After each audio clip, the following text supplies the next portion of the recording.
When you are of that mindset that everything sucks, depressed and like, oh, I don't know, nothing's good, everything sucks, everything's bad, it's raining, it's cloudy, everything hurts. Like, don't be that guy. If you are out there saying that everything is great, then you're in a state of denial. They were so bad for me when they would do something stupid and it would drive me apeshit. Did you wake up today? Because there was probably thousands of people that went to bed healthy and happy last night and didn't even wake up. If it was a priority, you wouldn't make the time for it. At some point, it will detonate in your face.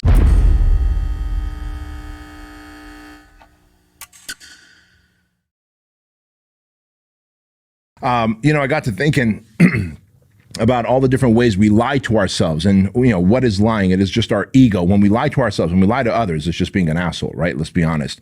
But when we lie to ourselves, it is ego trying to protect us. It is pride trying to protect us. It is how we put our head in the sand when we lie to ourselves because we don't want to accept the reality, the truth of what is really happening. And so, you know me, I'm going to be brutally honest.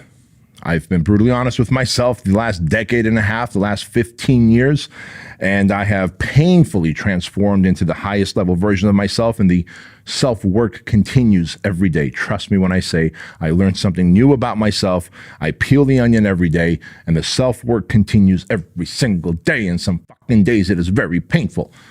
And so I'm going to expect that of you. And you know that I'm going to lovingly, with compassion and care and empathy, shit on you from time to time because I care.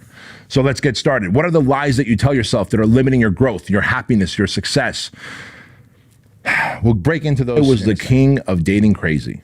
I would date crazy chicks in my early 20s, and I couldn't figure out why they were so bad for me when they would do something stupid and it would drive me apeshit, right? Well, I would date crazy, and in my mind, I believed that I could change him. I was like, oh, I can change him. And I know there's this saying, at least my generation had a saying, you can't turn a hoe into a housewife. You can't turn a hoe into a housewife. You can't turn crazy into sane. Now, anyone can change themselves, but you can't change anyone. And that's the reality. And in fact, that is thing number one that I want to share with you is that, if you think that I can change him or her, you can't. You can change yourself.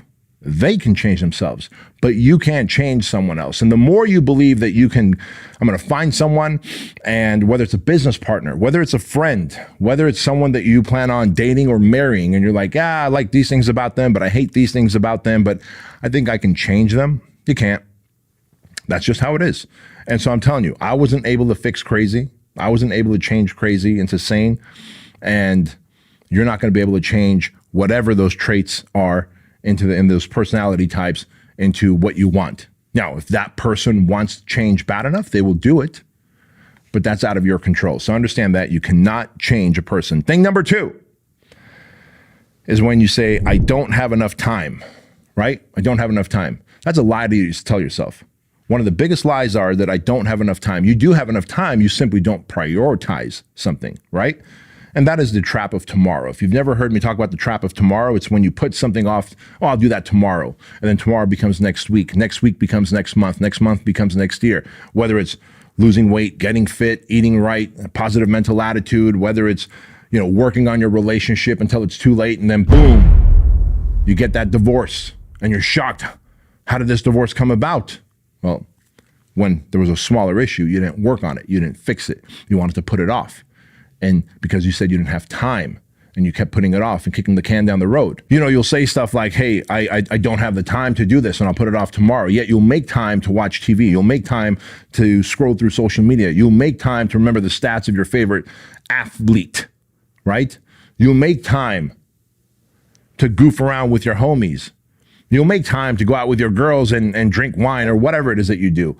Yet you won't make time for the things that you really want to prioritize because you really don't want to prioritize them. Let's be honest. If it was a priority, you wouldn't make the time for it. But instead, what do? You make the excuse for it. So guys, I'm here to tell you that, one of the biggest lies you tell yourself is that I don't have the time. You might as well say it's not a priority to me. At least be honest with yourself and say it's not a priority to me, because what you're doing is you're falling into the trap of tomorrow by saying, I don't have the time today, I'll do tomorrow. Tomorrow becomes next week, and then next month, and the next year, and the pain continues to amplify. The problem continues to grow. Lie number 3 that you tell yourself, which is, I'll be happy when I get, and then fill in the blank, right? Now, I need you to understand something. We're all wired for this mild level of dissatisfaction. Like, it is the human condition. We're wired for this mild level of dissatisfaction. And so when we say, I'll be happy when this happens, I'll be happy when I get this, I'll be happy when he or she does that, guess what? You're really putting the locus of control outside of you. The only way you'll be happy is when the locus of control is inside of you, right? Internal locus of control. When you are saying, I'll be happy when, and then an external thing needs to happen, what if that doesn't happen? What if they don't say what you want to say, what you want to hear? What if they don't do what you want them to do? What if they don't react the way you wanted them to react? So you're just going to live your life unhappy, right?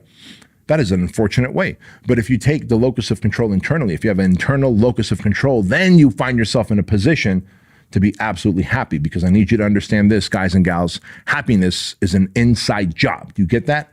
Happiness is an inside job. So the biggest lie that you'll tell yourself is that I'll be happy when I get. You should be happy where you are today. You should be happy for the things that you have. You should be happy for the things that you can control. And then you're going to cope with what you can't control. And then you're going to concentrate on what counts. And those are the 3 C's that I often tell you that I live by, right? I control what I can, which means I get to control my happiness. I cope with what I can't control, and I concentrate on what counts. Think how often you'll concentrate on the things that don't even matter. And then you go, I'm not happy because of it. Who cares? What are all the things that are within your control that can make you happy? Take that internal locus of control. Lie number 4. Lie number 4. Everything is great. Everything is not great. One of the biggest lies people tell themselves is that everything is great. That is the biggest form of denial. If you are out there saying that everything is great, then you're in a state of denial. But if you are in a place where you're like, hey, look, most things are great in my life, but these are the areas that need fixing, and I'm not going to deny them. I'm not going to avoid them. I'm not going to bury my head in the sand, but I'm going to actively pursue fixing them. That is what a healthy human does. But if you're walking around lying to yourself and saying everything is great, living in a state of denial, then you're fucked. Because the things that you are avoiding by lying to yourself and denying and saying everything is great, when there's actually a problem there, that problem will continue to grow and grow bigger. And then at some point it will detonate in your face. And when it does, it's usually when you're like, oh my God, what a tragedy took place. I didn't see it coming. When in reality, you were just in a state of denial. Number 5, everything sucks. It is the opposite of number 4, right? When you say, well, everything sucks. No, everything doesn't suck. Did you wake up today? Because there was probably thousands of people that went to bed healthy and happy last night and didn't even wake up. When you are of that mindset that everything sucks, you're like a human Eeyore, right? Remember Winnie the Pooh? Eeyore, the donkey that's always sad and depressed and like, oh, I don't know, nothing's good, everything sucks, everything's bad. It's raining, it's cloudy, everything hurts. Like, don't be that guy. Like, that person repels all things good. You repel money, you repel good people, you repel good energy. If you live this everything sucks mindset, right? That is a state of being ungrateful.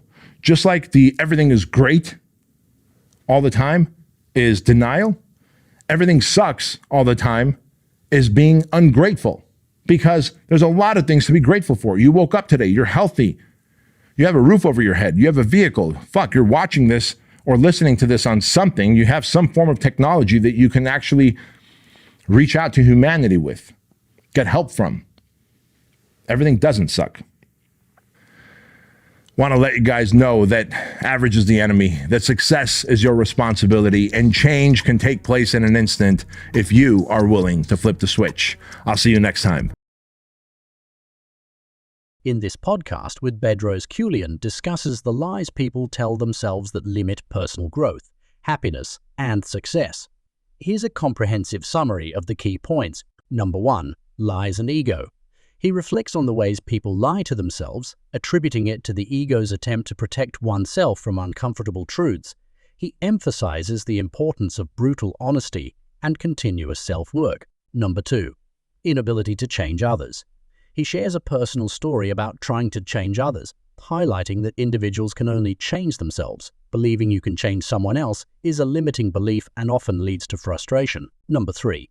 Time management, the lie of not having enough time, is addressed. He argues that it's not about lacking time, but rather about priorities. He introduces the concept of the trap of tomorrow, where procrastination leads to delayed actions and potential regrets. Number 4. Happiness as an inside job. The idea that I'll be happy when is challenged. He asserts that happiness is an internal process and encourages listeners to focus on what they can control internally rather than relying on external circumstances. Number 5. Denial versus acknowledgement. He distinguishes between denying everything is great and acknowledging areas that need improvement. Living in denial prevents addressing problems, leading to potential crises. Number 6. Avoiding the everything sucks mindset. Expressing that everything in life sucks is criticized as a negative and ungrateful mindset. He encourages gratitude for the positive aspects of life, emphasizing the repelling effect of constant negativity. Overall, he encourages listeners to confront these self-limiting lies, prioritize effectively, and embrace a mindset of gratitude and personal responsibility. The emphasis on continuous self-improvement and honesty serves as a call to action for personal